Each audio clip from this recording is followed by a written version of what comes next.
Okay, my name's Mark Waits. This is my final for CCJ 400, the capstone research class, and I decided to do my project on crime and decision making associated with alcohol use.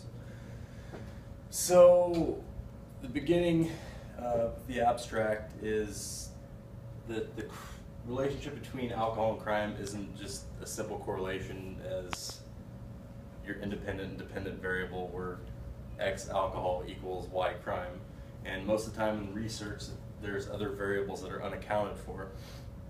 So I decided to look at alcohol and crime and certain behaviors to see whether or not they have a causal relationship, meaning that alcohol directly affects the behavior, not necessarily affects the behavior, but alcohol directly causes the behavior.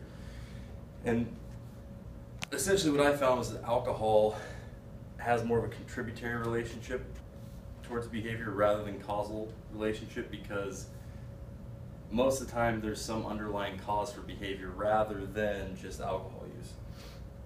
So some common crimes associated with alcohol use are obviously drunk driving, DWI, public intoxication, or sometimes called drunk in public. And a lot of times domestic disputes are the product of alcohol use. More serious crimes are murder, burglary, sexual assault, rape, stuff like that. So some non-criminal behaviors associated with alcohol use are sexually aggressive behavior, impulsivity, and risky sexual behavior, which would mean that people have sex with a large number of people without the use of protection. So this thesis was essentially that alcohol does not cause crime. Obviously alcohol serves to make bad situations worse, but it's not the only cause of crime. There are underlying causes that aren't necessarily looked at through this project, but it seems that alcohol and crime have more of a contributory relationship rather than a causal relationship. So the literature review portion, one thing that I found was important was this source, Hayes. He broke the relationship between alcohol and crime into three different categories, which is the causal relationship, the contributory relationship, and coexistence. So the causal relationship is something like DWI or public intoxication, where in the absence of alcohol, these wouldn't necessarily be crimes because people don't get DUIs for driving sober and people don't get public intoxication charges for being sober in public.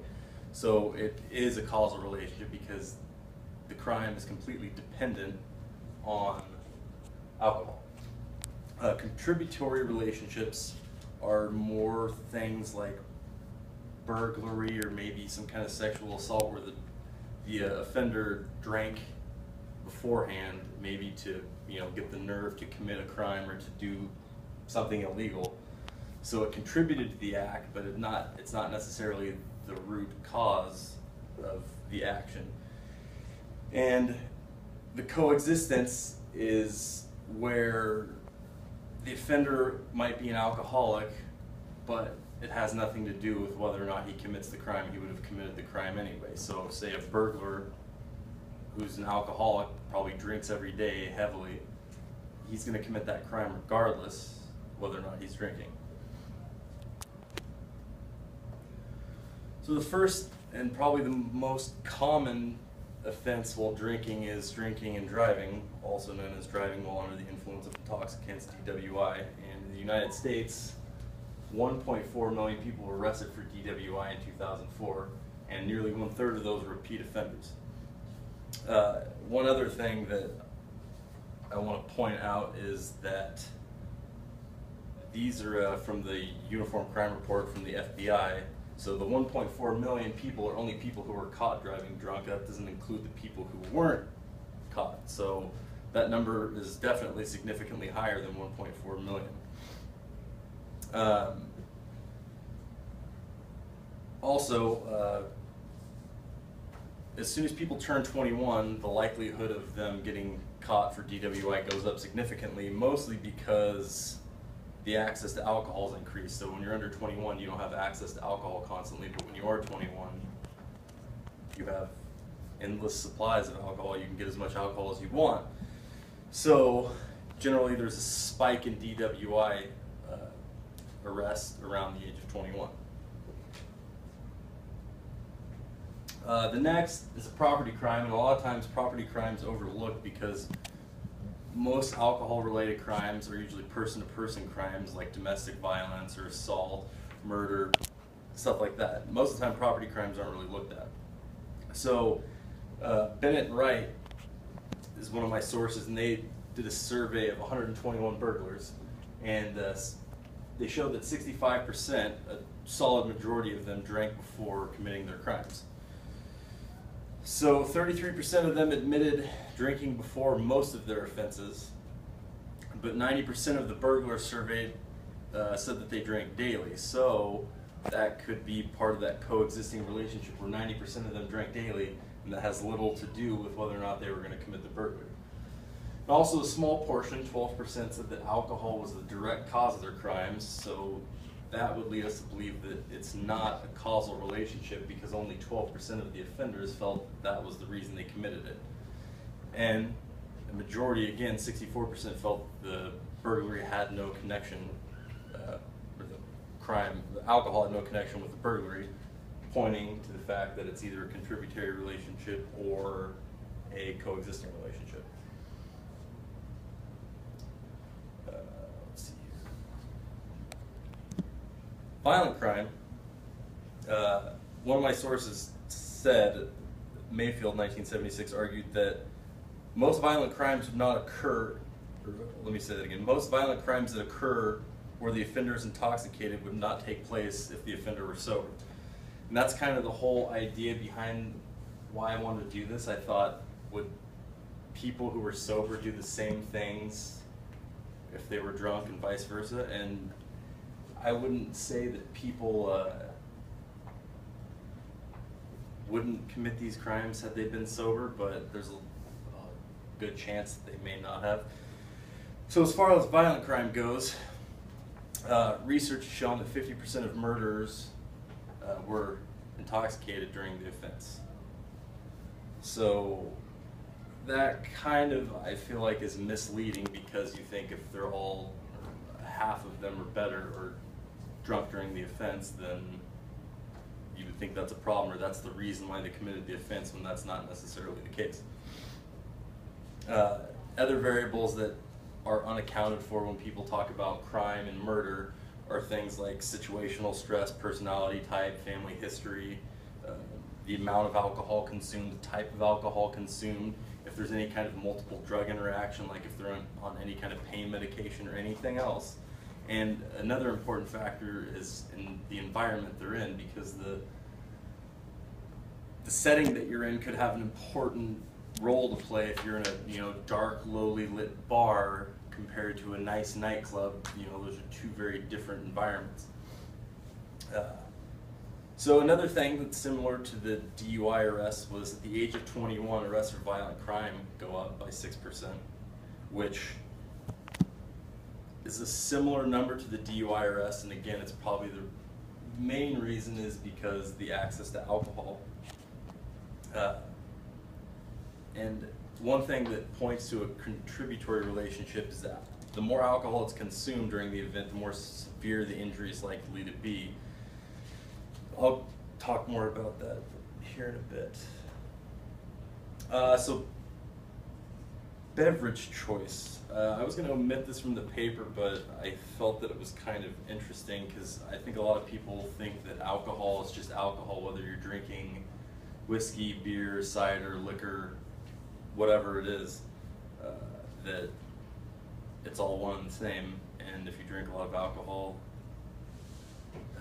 bad things can happen regardless, which that might be true. Bad things probably could happen regardless of what they drink. But one of my sources found that there's evidence that liquor, hard liquor, has a greater effect on aggressive behavior, which I'm sure a lot of people know that from experience. But the most likelihood for alcohol-induced harm is usually when people drink a combination of beer, cider, and liquor.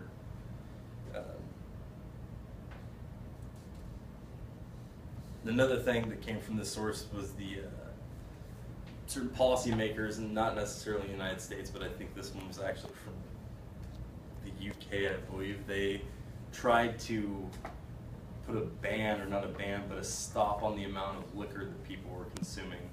And the authors found that even though the policymakers tried to reduce consumption of one beverage, it was offset by people drinking other types of beverages. So if they outlawed liquor, then everybody started drinking more beer. And it's kind of not counterproductive, but it just kind of offset their results.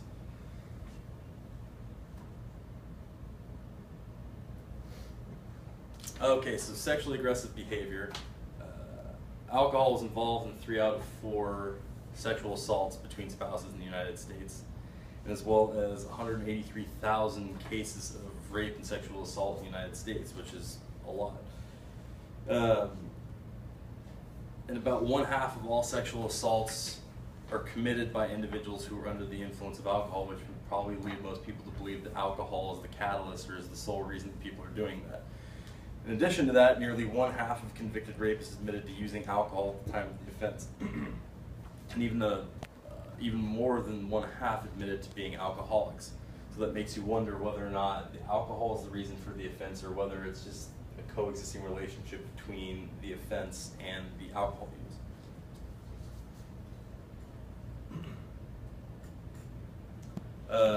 One interesting thing about the sexually aggressive behavior is, so alcohol has, obviously, it's pharmacological effects where your inhibitions are lowered, you start feeling a little more loose, feeling like you can get away with more, and maybe that would lead people to think that they could get away with more crime.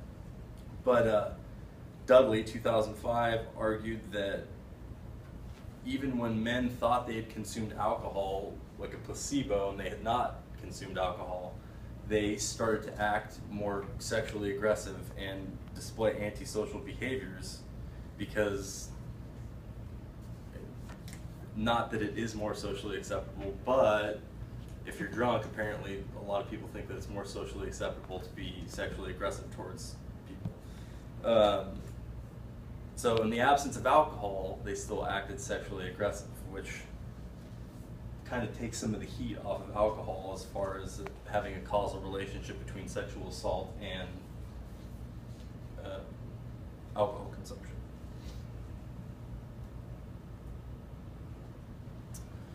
So impulsivity. Individuals who are impulsive tend to have more problems with alcohol than individuals who don't. And on the flip side of that, alcohol can make people act more impulsively, or at least the acute effects of alcohol make people act more impulsively. So impulse is characterized by lack of planning, acting without thinking, need for thrills and excitement, preference for change and novelty, and the need for unpredictable friends and situations. And most people who are impulsive have been characterized as sensation seekers, or people who need to maintain an optimal level of arousal for an extended period of time.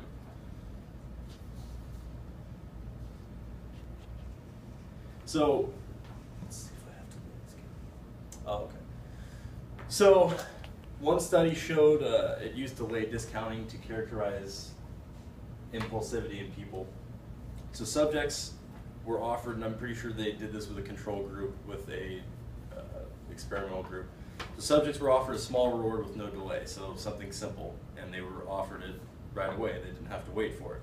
Or they were given the chance for a large reward. I'm not sure what the reward was, but they had to wait to receive it. Well, an overwhelming amount of people who had been subjects in this experiment decided that they would rather have the small reward at the time right away instead of waiting for the large reward, which is a strong indication of impulsivity in this particular study. So, and this is kind of important when you think about situations like drinking and driving, because most people drink and drive out of convenience. They don't have to call a cab and spend extra money. They don't have to rely on somebody else for a ride. So it's kind of a similar situation if you think about it, because the driver chooses the short-term reward by having the convenience of going home himself, driving himself home, instead of the long-term reward, which might be the reduced risk of arrest or the reduced risk of getting in an accident.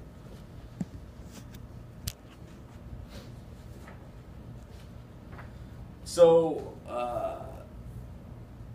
in searching for my articles and everything, I had a hard time kind of just limiting the articles to just alcohol and not drugs and alcohol associated with crime use. A lot of it's overflowing with drugs and alcohol. I know that alcohol is a drug, but my focus was on alcohol, not drugs and alcohol.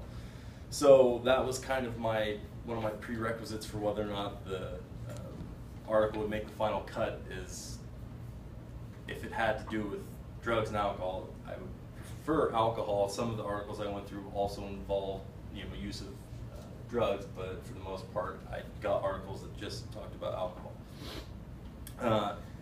In most of the articles that I found, I tried to keep them within the last 20 years, but some of the there were some good articles that I found that were over 20 years old. Those are the ones listed right there that I used.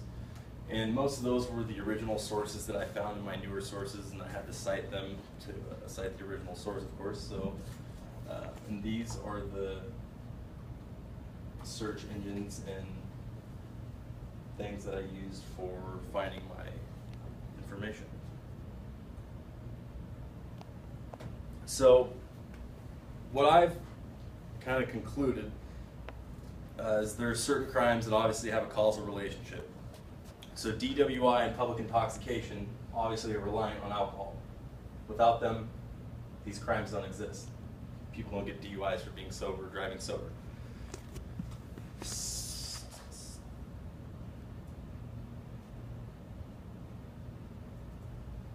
So with burglary, it seems to be a contributory and coexisting relationship, because the fact that most of the burglars claim that alcohol gave them a boost in courage isn't necessarily to show that there's a causal relationship between crime and burglary, or alcohol use and burglary. It was a contributory relationship, because that's essentially what the definition of a contributory relationship is. And many burglars stated they would have committed the offense regardless of whether or not they had been drinking, which leads us to believe that that's a coexisting relationship. They were going to break into somebody's house and take their stuff regardless of whether or not they were drinking, which is pretty much the cornerstone of a coexisting relationship.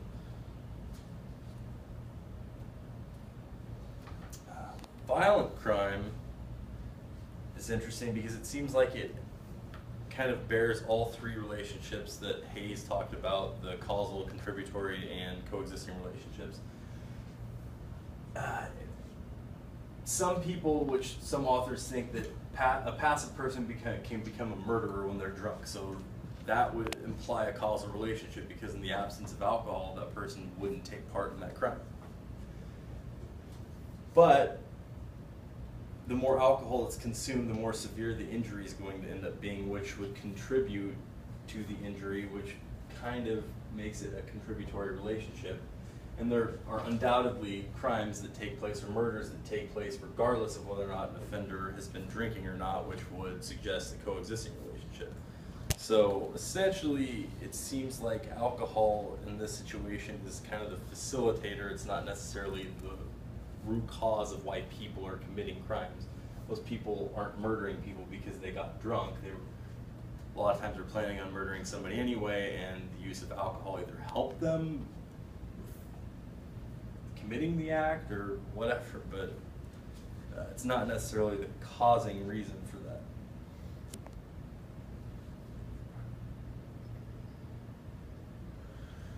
So sexually aggressive behavior, like I mentioned before, the psychological effect of alcohol, were men who weren't drinking still acted sexually aggressive towards people. So that kind of makes you think that alcohol is not the main reason for the behavior. Maybe learned behaviors are one of the reasons that people started acting this way, or many other reasons. But it shows that it's kind of a contributory relationship because alcohol gave them that boost in courage, that liquid courage for them to act sexually aggressive to begin with.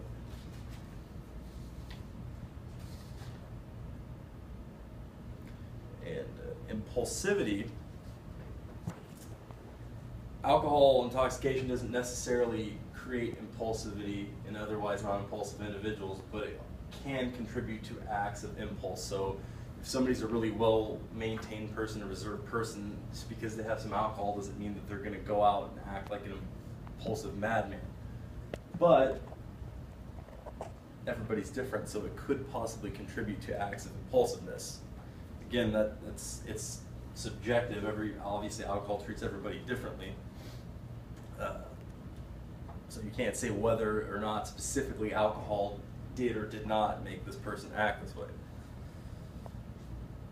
And the relationship between alcohol and impulsivity, they act independently because people are impulsive, and just because they drink, they might still act impulsively, and the alcohol may or may not make it worse. So they kind of act independently as well as interactively. So I feel like just saying that alcohol is the cause for crime or is a huge cause for crime is too simple of a statement to make. It obviously contributes to crime. There's no doubting that, and I don't think anybody would ever doubt that. But it's not the root cause of why people commit crime. And there's some people do commit crime and some people don't. Why? We know that there are several variables why people commit crime, so it kind of falls into a gray area. And that's one thing that was hard to find in a lot of the studies that I read, and a lot of the literature that I read, was most of the time it was alcohol crime, this is just the way it is. It didn't talk about any of the other variables that could be involved. And one thing that I would like to see in other studies would be other variables used, like family history of abuse or mental illness, what kind of peer groups that offenders hang out with, the social environment or setting in which drinking is taking place, which some of the authors in the studies that I read were saying that the social environment where people are drinking is more important than the person drinking. It can trigger a lot of different things in a lot of different people. Criminal history, level of education, strain or stress that people are feeling, financial strain, any kind of family strain, whatever it might be, these things all can contribute to crime, as well as they could even contribute to the level of alcohol use. And people's level of impulsivity obviously has something to do with whether or not they act poorly or act in poor judgment when they've been drinking. So most of the research, like I said before, kind of looks at it from the perspective of X and Y, where X is alcohol, Y is crime, and most of the time you will see a positive correlation between crime and alcohol. As you see more alcohol is consumed, crime's going to go up right along with it. But this still doesn't explain why, and it doesn't give you the root cause. It doesn't answer the question, really. It kind of just is crime goes up and alcohol use goes up, or vice versa. So I think it's important because alcohol is consumed by most people in the world, especially in the United States. I would say it's our drug of choice, albeit a legal drug. A lot of people drink alcohol. So if we had a better understanding of the relationship between alcohol and crime and behaviors associated with it, and we could figure out the root causes of these kind of things, it might help in taking appropriate steps to make policy work better. It would make life easier for people if they understood what other variables play into the whole situation, rather than just saying alcohol causes crime. So essentially, the bottom line is the fact that alcohol is a contributory relationship with behavior, not necessarily a causal relationship. In some situation, obviously, there's a causal relationship, but for the most part, alcohol does contribute to crime, but their underlying causes as to why people commit crime aside from alcohol consumption. Hold on. And that's it.